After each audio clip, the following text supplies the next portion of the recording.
I've done some redecorating. What do you think?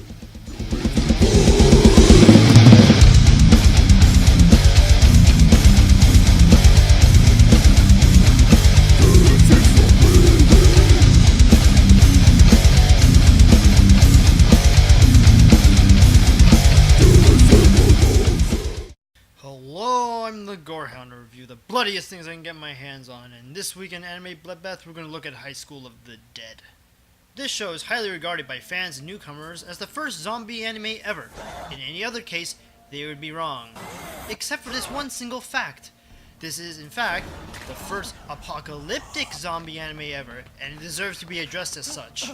Created by Daisuke Sato and illustrated by Shoki Sato, this brotherly duo brought back the genre in anime form. The result is something violent, bloody, and comically perverse, and I rather enjoyed it. For the most part. With that in mind, that doesn't give these guys the right to fuck with a genre that's existed longer than they've ever been on this fucking earth! I know that's harsh of me to say, but when something I love and cherish is tampered and toyed with, I tend to get rather defensive. When I originally saw the show for the first time, I was legitimately impressed. From all the zombie films I've seen, I never thought I would see the genre of anime transcend into something like this. The reactions of the characters stole the show. Everyone acted the way it would if a zombie broke into the school campus and all hell broke loose. That's all fine and dandy, but what about the plot? Well, the plot is basically a group of high schoolers uniting together to survive the zombie apocalypse. That's it. Plain and simple. But that's the problem. It's too simple. Since it's an anime, I was expecting some sort of explanation for the zombie apocalypse, or perhaps some unique and complex storyline.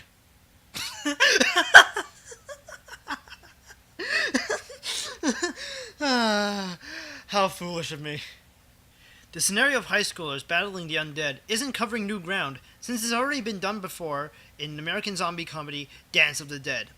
The plot of that flick is basically a high school infested with zombies the night of the prom. Similar? The first issue of High School of the Dead was published in 2006, and Dance of the Dead was made in 2008. However, Dance of the Dead was based on a script written in the 1990s. Whether or not the two works have a direct influence over each other is completely up for the debate, since the two are pretty neck and neck in the depiction of a zombie outbreak. But at least Dance of the Dead explains where the zombies came from. But I digress. Regardless what I think, the show wasn't ready for an adaptation. Let's do some research to see why. Okay, alright. Okay, this is interesting. Originally released in 2006 and only 29 chapters now in 2012.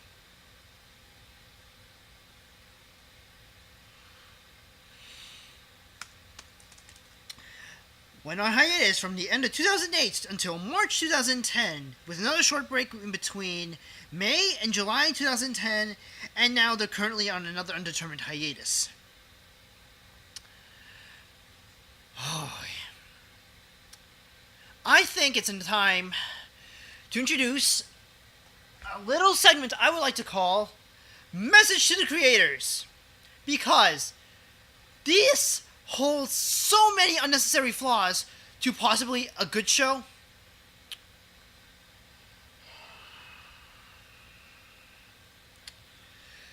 Get your shit together! I mean seriously, producing 29 chapters on a 6-year irregular basis? I know some artists have some tough schedules to work around, but this is unacceptable. You're either in or you're out. Do not dwell in between. Secondly, you know there's a problem. You know there's a problem when your anime and your manga have been dubbed, subbed, and released, and they essentially caught up to you, the Japanese counterpart. You fucks! You lazy fucks! What the fuck have you been doing with your time? I find more productive things to do with my time, especially in 6 years. Good God, man. You sicken me. If you don't give your fans the respect and dignity they deserve, get the fuck out. You know what? Get the fuck out. Because you do not belong in this industry. Your fans look up to you. They respect you even. If they don't get what they want, they will come after you. Like I will. I will come after you. If I do not get this one request, one chapter. It's all I ask. One chapter. If I fail to receive this one chapter by the end of 2012, shit will get real. Shit will get real. Believe it. I will come after you.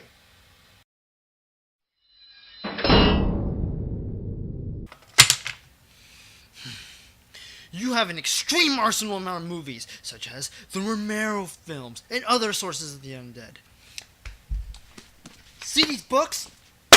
Use them to your advantage. Pay homage or tribute to them. Because, from what I've seen from the manga and the show, you are not covering new ground.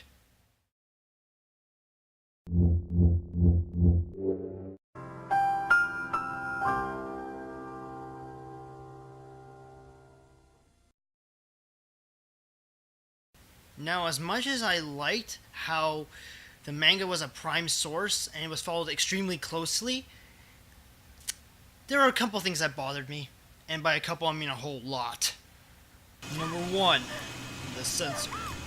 When the show first aired, it was shown censored, much to my dismay. I like my shows uncensored. Thank you very much. You hear that, Japan? I demand more violence. But as it stood in censored form, it was okay. I mean, I wish it was shown uncensored to show the brutality of such an event, but as it stood right there and there, it was alright. As an added insult to the already existing edits, the first simulcasting releases were also edited with a light blue box covering the majority of the screen at some points. If anyone got to see this version, you got copped out. The uncensored cuts were later released after the show finished airing, but at the time this anime was released, it was giving me those wretched blue boxes. Needless to say, it was unbearable to sit through. Number 2, the fan service. Normally this isn't a big issue for me, but in this case, it got under my fucking skin. As much tits and ass I saw in the manga, it seemed to me anyway, that it's more a prime objective than the gore.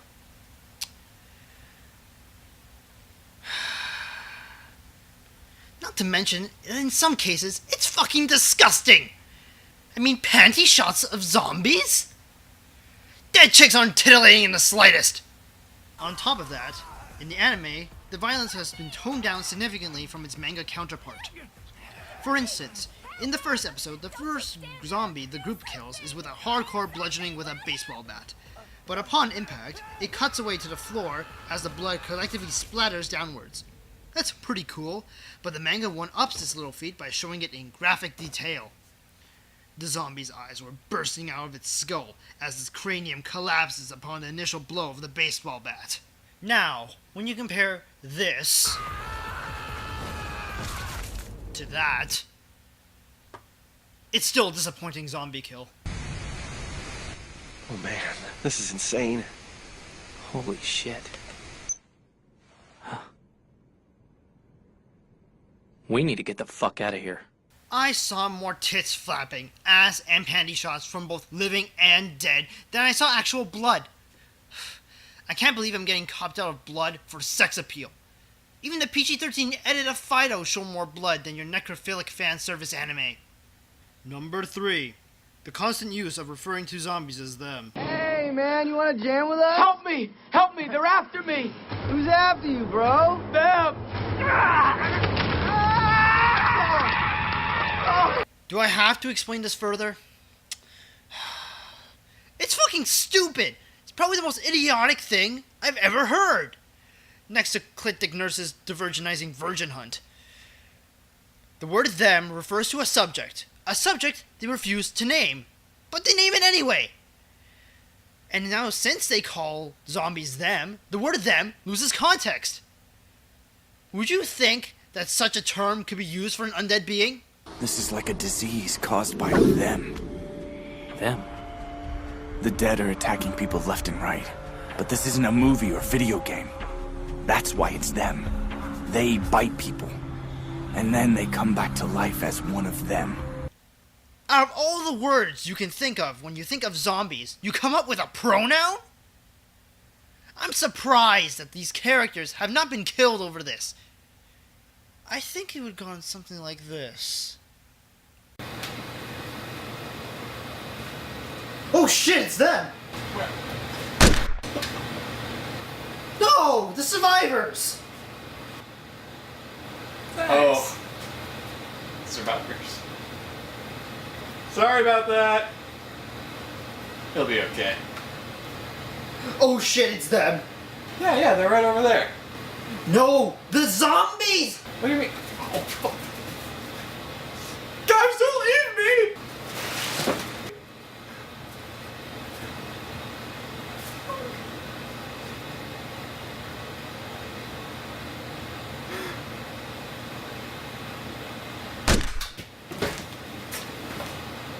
Now that's what should have happened.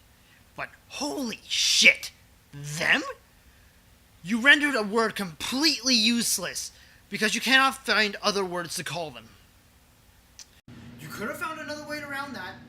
You could have thought something clever. But no, you had to dig your own grave on that part.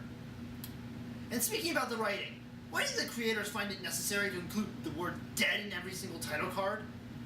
Like, the sword and dead? You fail! And you suck at grammar!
Number 4.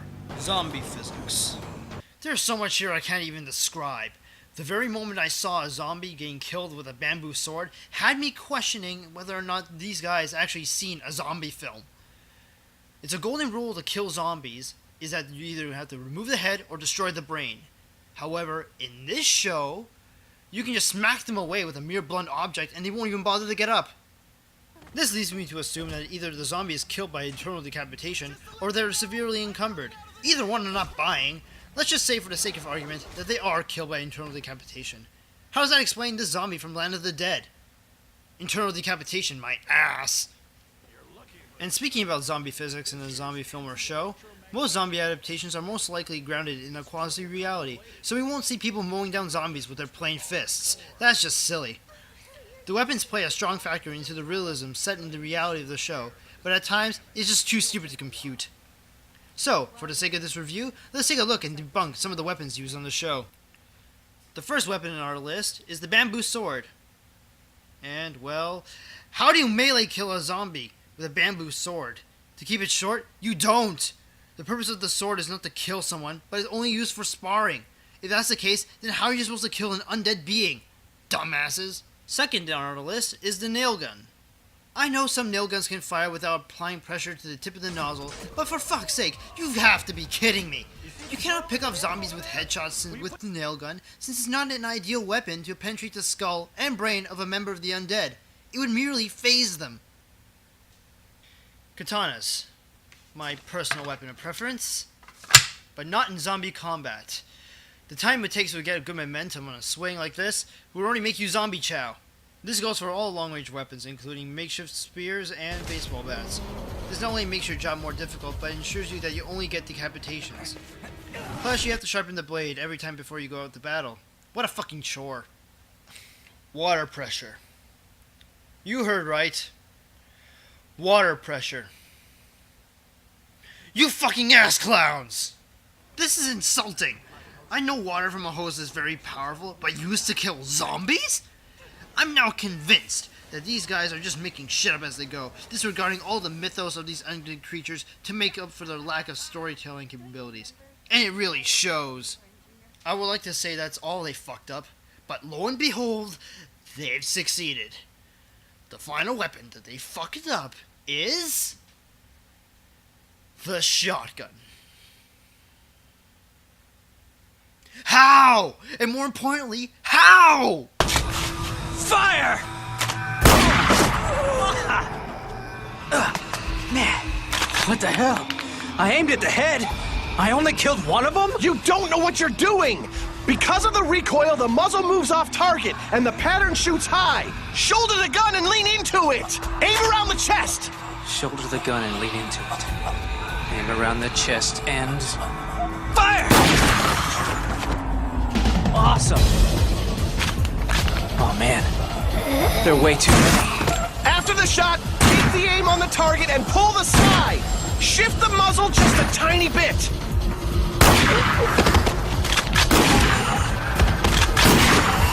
Cool! Fucking A! That makes no sense!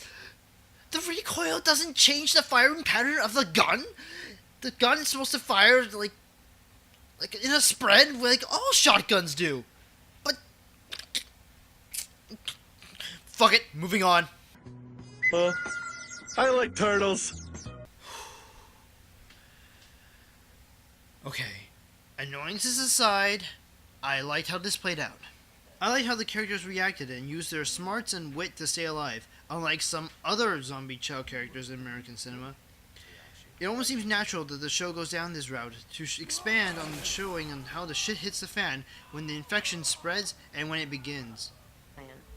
With this being said, James, everyone's trying to we need to survive, team up. and this group of kids thinks it's imperative for survival to care only about themselves. True, but when you're in an armed group, you tend to live longer. Why didn't other students think of doing this? Haven't they heard of strength in numbers? With this being an anime, common sense is thrown right the fuck out of the window. Don't believe me? Some kid gets eaten because he's wearing a towel around his neck.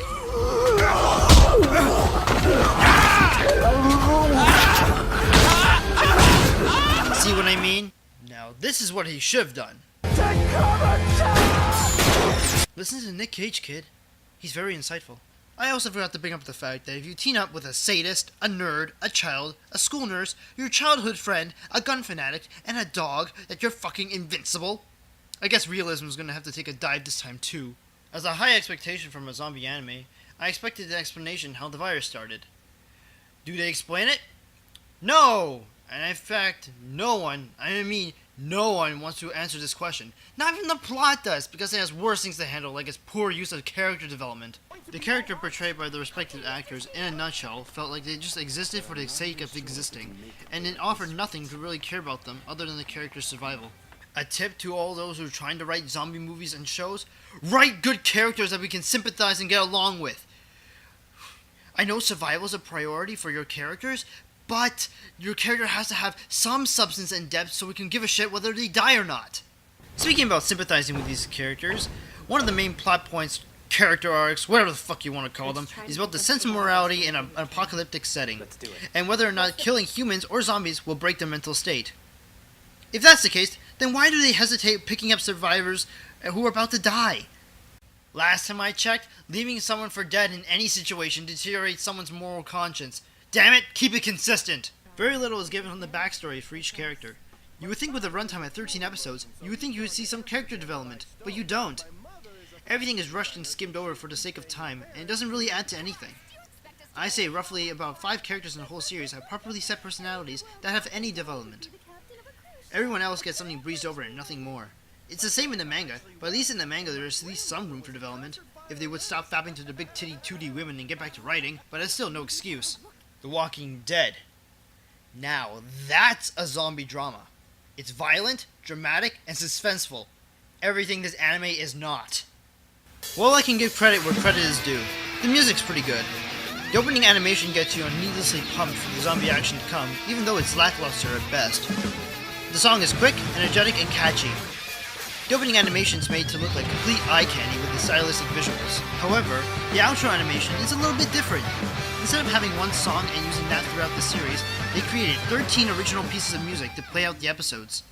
Props to whoever was commissioned to make essentially an entire album specifically for the show. That's pretty awesome in its own right. But some of the songs don't really work in some cases. Case in point, let's take a look at this clip from episode 8. Hey, that's my gun! I'll take over from here on out. What are you doing? Zero can't do it alone.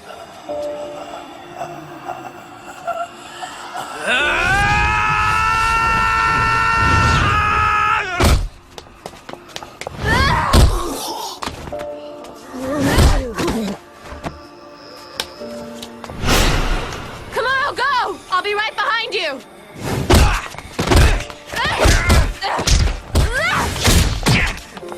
Don't stop! Come this way!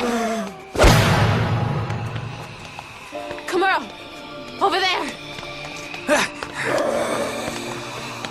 Come on, hurry up!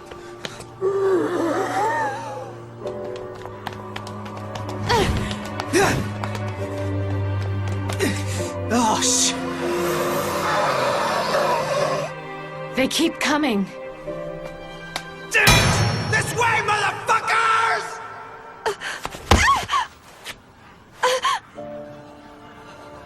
Up you go! Coda? You and Zero jump over the fence to get to the other side. But what about everybody else? We're coming right after you. That's a lie! What? Daddy gave me the same look that you just gave me when he died. He said it was okay, but he still died! No way! No way! I don't want to be alone! I'm gonna stay with you! Takashi and all the girls! I'm gonna stay with you guys forever! No! Don't let me be alone! Please! Please!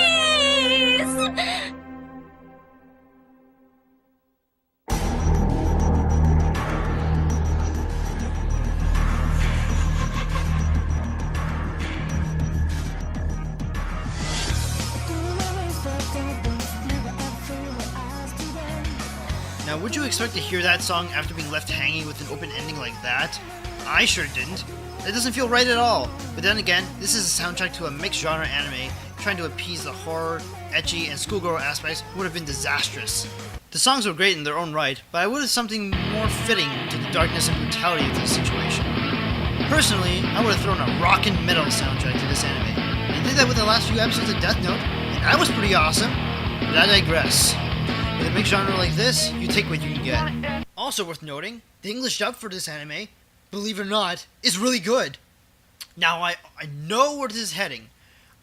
I know this is going to automatically open up the dub versus sub argument, but first, hear me out. I honestly was in disbelief when I heard this in English. It sounded natural and flowing, which brings me to a key point.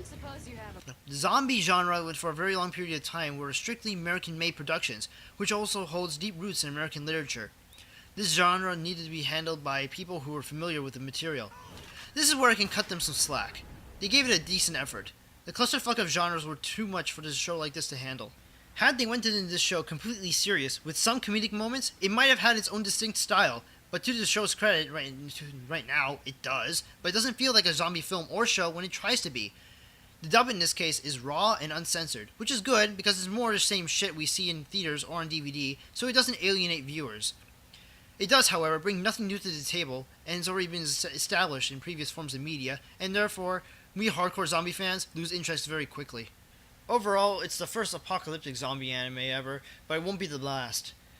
For the looks of things, I would like to see the following changes made into future episodes, and only if, there's ever going to be a second season. Some of the backstories for the characters can be developed further. Some of the concepts you're supposed to buy are absolutely absurd, but as it stands right now, it's pretty divided between an instant cult classic that will please zombie fans and fans of the manga, or a piece of shit zombie anime that will pave the way for more apocalyptic shows to come in the near future. For me, I found it entertaining for what it was worth. With it being the first apocalyptic zombie anime and all, there's nothing really else I can compare it to. At times I really wish that he went for more blood and guts, but for what it's worth, or less until something better surfaces, I'll give this show a solid 7 out of 10. Now, this rating is in accordance with the zombie fanboy in me. A more appropriate and unbiased rating would place this show at a 5 out of 10. The anime shows promise, but the comical and sexual nature of the show ruins the zombie element of it. If they took the genre seriously, it might have worked more effectively to their favor, but the result is very lackluster and right now is a very bland piece of animation. I only can recommend this show to the utmost zombie fans. Otherwise, just skip it. I'm the Gorehound, looking forward for more animated zombie gore.